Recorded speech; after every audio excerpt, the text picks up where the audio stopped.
Below the South China Sea, there's an underwater mountain range with canyons so deep that no man or machine has explored them. Ships often disappear in those waters and nobody knows why. Under a heavy storm, Layla is trying to fix something on a ship while arguing with John, who refuses to come out to help her.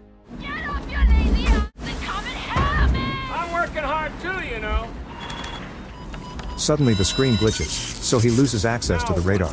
He yells at mechanic Joey, who scolds him back because he's always hitting the machines instead of treating them well. The crew has been hired by Hanover, who is interested in taking some cargo to a very specific spot in the middle of nowhere but hasn't told them why. Hanover has come with a team of mercenaries who aren't used to the sea. T-Ray gets sick and everyone teases him when he pukes. An argument ensues between T-Ray and Mamuli and they threaten each other with their weapons, but they end up laughing it off. Then the group starts describing disgusting things to make T-Ray puke again. Joey sneaks into the cargo bay to open Hanover's boxes and he's shocked to discover torpedoes. The mercenaries catch him red-handed and start beating him up. Layla hears this on the comms and has to convince John to help. He ends up shooting at a wall to make everyone stop and explains that if they don't behave, they'll break the contract and he won't finish the mission. Hanover reminds him that not asking questions is also part of the contract and the mercenaries keep hitting Joey, so John hits one of them in return. The mercenaries immediately take out their guns and put a knife to Joey's neck, but Hanover orders them to let Joey go. While Layla takes care of her boyfriend's wounds, Hanover opens the boxes with weapons to arm his men and Mulligan activates the torpedoes. Meanwhile, a luxurious cruise is also navigating through the storm, but everyone inside is having lots of fun. The owner Simon gives a speech about his project and promises to make everyone's dreams come true. Trillian makes her way through the party and bumps into Captain Atherton to smoothly steal his wallet. She goes outside to empty it and is creeped out by a strange noise coming from the sea. Afterward, Trillian picks the lock on the security office and covers the camera with bubblegum. Then she uses the card she stole from Atherton's wallet to access the vault, where she finds priceless jewelry. At that moment, Simon and Atherton come in and make their men arrest her. It turns out they've received a report with Trillian's criminal file, which details all her robberies, convictions, and the fact that she's wanted in 4 countries.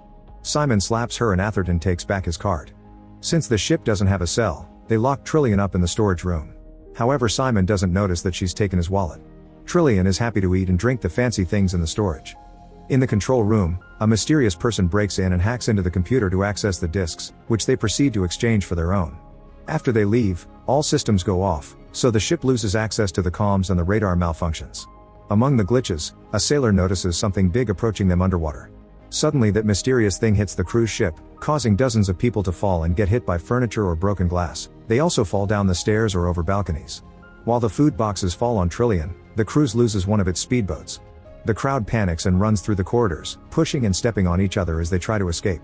A woman hides in the bathroom and hears a strange noise in the walls. At that moment, something reaches through the toilet to grab her, destroying the bathroom while slowly killing her. Back to John, he sees the mercenaries making holes at the bow to install a torpedo launcher. The radar is still failing, but it can detect something in the water. It's the fallen speedboat, but by the time John sees it, it's too late. His ship crashes into the speedboat and a huge explosion happens, which severely damages many areas of the ship including the engine. John has no choice but to shut all systems down. The group rushes to put all the fires out, and thankfully none of the torpedoes explode. When Layla uses her binoculars, she sees the cruise ship nearby, and John thinks they could ask them for some fuel. Suddenly the mercenaries surround the crew with their weapons and Hanover announces they're in charge now.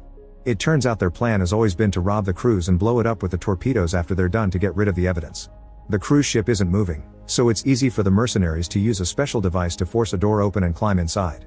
Joey and John are also brought to the mission as hostages, but Layla is left behind with Billy.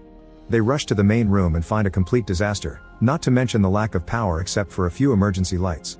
The most shocking thing is the lack of people, since they can't find a single person around. There's blood everywhere, even in the elevator. The search continues, but they still can't find any people, yet the lifeboats are still on the ship. Suddenly they hear an explosion and the mercenaries open fire, shooting their guns for several minutes until John points out it's just a malfunctioning firework. However, the men are so impressed by these powerful guns that Hanover got them that they keep shooting for fun. Afterward, the group splits to proceed with the plan. In the storage room, Trillian wakes up and hears some weird noises in the pipes. She can't unlock the door, so she breaks the cables to force it open and leaves. On the other ship, Layla is repairing the large hole caused by the crash when she gets startled by something in the water. She's horrified to see a floating body, and while she wonders what to do, something grabs her legs and pulls her underwater. In the cruise's mechanical room, John and Joey are getting the parts needed to repair their ship. John points out that this cruise's hull is supposed to be impregnable, so he doesn't understand what could be strong enough to break it. T-Ray hears a weird noise and goes to the corridor to investigate. After wandering for a while, he's startled by something falling on him, but it's just some cables. As the noise continues, T-Ray notices bubbles in the water and comes closer, only to get instantly killed. The others hear his scream and the strange noise getting louder. In the main office, Trillian tries to access the vault again and is caught by the rest of the group. Hanover grabs her by the neck and demands to know what happened, but she has no idea. A mercenary takes Simon's card from her and opens the vault, only to get an axe on his head. It turns out Simon and a few survivors have been hiding there. The group opens fire and kills most of the group before they realize it's just civilians. Simon and Atherton manage to avoid the fire and the mercenaries take them hostage. At the same time, Mamuli calls Hanover to tell him that T-Ray is dead. John says there's something down there and they should leave. Suddenly Mamuli is pulled down and dragged around in the water, causing him to hit his head on a pipe. Joey and John stare in shock as Mamuli is taken into a dark corner and gruesome noises confirm he's been killed. While Joey rushes to grab the needed parts, John opens fire with Mamuli's gun so they can leave the room. John and Joey reach a corridor, where they see a shape moving in the water. The monster destroys the floor as it comes closer and the duo runs as fast as possible to reach a door, which they lock to keep the creature out. In the vault, Simon tells Hanover that the monsters are everywhere, so Hanover agrees that the robbery can wait. While everyone is distracted, Trillian runs to get in the elevator, where she can hear the creepy noises in the shaft. When the doors open, Joey and John rush in and stop her from getting out. The noises continue until the elevator stops at the main office, where the rest of the group also gets in. The mercenaries still don't believe the monster story and think John killed their friends. When Mulligan grabs him to yell at him, John kicks him in the groin. Then the elevator starts shaking and moving faster. The group gets scared and tries to stop it, but the buttons aren't working. At that moment the cables break and the elevator begins to fall at great speed. Thankfully, when it crashes, the doors break and everyone rolls out. On this floor, they're horrified to find blood all over the place and skeletons covered in goo. At the end of the corridor, the door is starting to bend and the lock is finally broken. The walls also start bending, but it stops in just a few seconds. The group waits in silence, hoping the creature will go away. However, when a mercenary accidentally steps on a skull, the noise causes the monster to go crazy and hit the walls again. Hanover and John open fire as the group retreats, reaching another door and locking it before the monster can touch them. In the other ship, Billy is looking for Layla and notices something weird in the water. Minutes later the group makes it to the maintenance room, where there's no blood or damage. Simon and Atherton explain they couldn't call for help because something messed with the system. However, John concludes Simon did it because he's noticed that he and Hanover know each other. It turns out Simon is in debt, so he hired the mercenaries to loot the cruise and blow it up for the insurance money. He had planned to save the passengers on the lifeboats, but the monsters ruined everything. Atherton gets furious and jumps on Simon, so Hanover has to separate them. While they're distracted, Trillian steals a gun. At that moment Joey sees some goo falling on his shoulder and when he turns around, he screams at the sight of giant tentacles on the ceiling. John opens fire, causing blood and goo to fall all over them. The bullets tear a tentacle open and Billy falls from it. He screams in unbearable pain as the goo slowly disintegrates his body until only the skeleton is left. The horrified group starts running while shooting the guns, destroying as many tentacles as they can. However, the monsters appear to be in every corner of the ship. The team splits as they panic and Trillian finds John to ask him to take her away in his ship. They're interrupted by an attacking tentacle that makes Trillian run away. John notices that the tentacle has teeth but no eyes. It also reacts to any sound. No matter how slowly John moves, the monster hears him and opens its tentacle mouth to attack. Thankfully, Trillian comes back with open fire and wounds the tentacle until it leaves. In another corridor, Simon finds Atherton with his leg caught by the monster, but he refuses to help. Trillian and John arrive and try to get him out, however the monster is too strong and quickly devours him. The others also come in and open fire with John until they can't see the creature anymore. Simon explains that by judging by the size, the tentacles are actually a mutated version of a worm known as Ada. They spit out the skeletons after sucking out all their prey fluids. John announces he's going back to his ship and everyone follows him. Soon the emergency lights also go out and they have to use flashlights. Unfortunately, the only passage that can take them to the exit is flooded, so John, Hanover, and Mulligan agree to dive in to check if it's a swimmable distance. As they look around, Mulligan finds a severed arm and he freaks out. John and Hanover have to pull him out when they reach the other end. At that moment a monster appears in the corridor behind the other group and Joey has to hurry to close the door. The beast starts pounding on the steel, so a terrified Simon jumps into the water to join the others. The door eventually blows off and the worms try to attack the humans, who immediately open fire. The strength of the mercenary weapon causes Trillian to fall into the water too. Soon Joey runs out of bullets, so he also jumps into the water. The last mercenary keeps on firing until the worm retreats, then he follows the others. Unfortunately, a worm finds him and captures him, so before dying he activates a grenade to bring the beast down too. The group reunites in the kitchen and discusses their options. Simon explains he did hire a rescue team as part of the plan, but it'll arrive in 24 hours.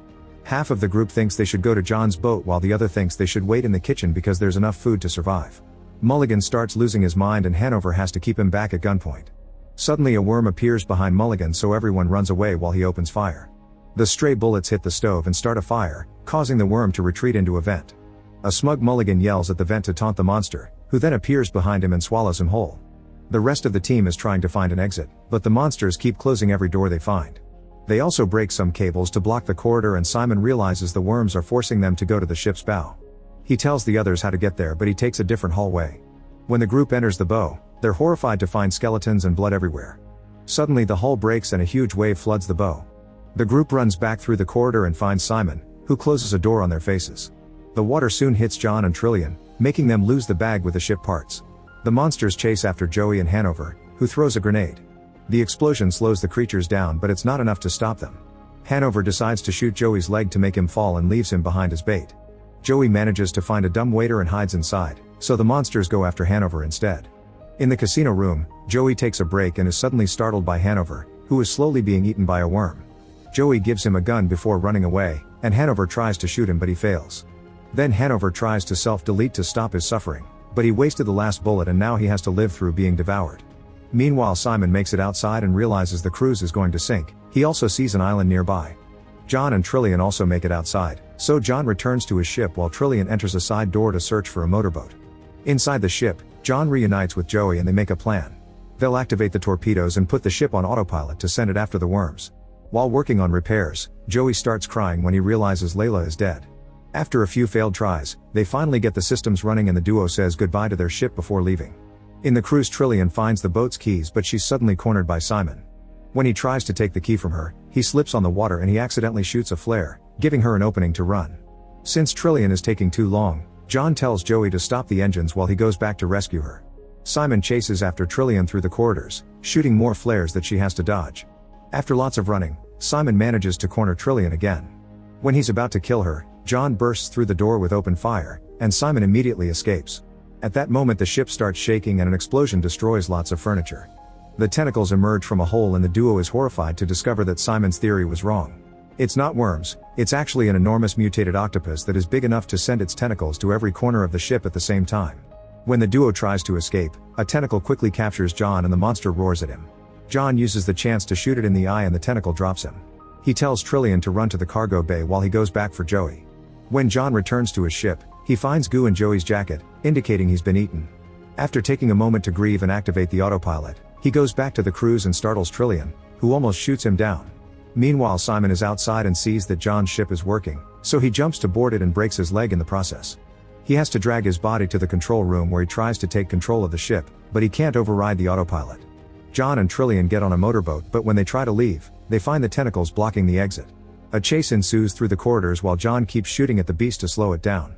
The monster then tries to approach them from a different hallway, so John shoots the elevator buttons to open it and crosses both sets of doors, which close behind them and leaves the monster out. Simon screams as the ship crashes against the cruise, causing a big explosion that sends fire through every room and corridor. The duo drives as fast as possible and manages to jump out of the cruise right before the flames could reach them. The cruise soon goes down in an even bigger explosion, killing the mutated octopus in the process. In the morning, John and Trillian make it to the island. The motorboat won't work anymore, so they have to wait for help. After they share a kiss, they see something in the water. It's Joey, who has managed to escape.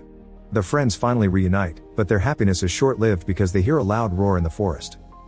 Make sure to subscribe and turn on notifications so you can watch more videos like this. Thanks for watching.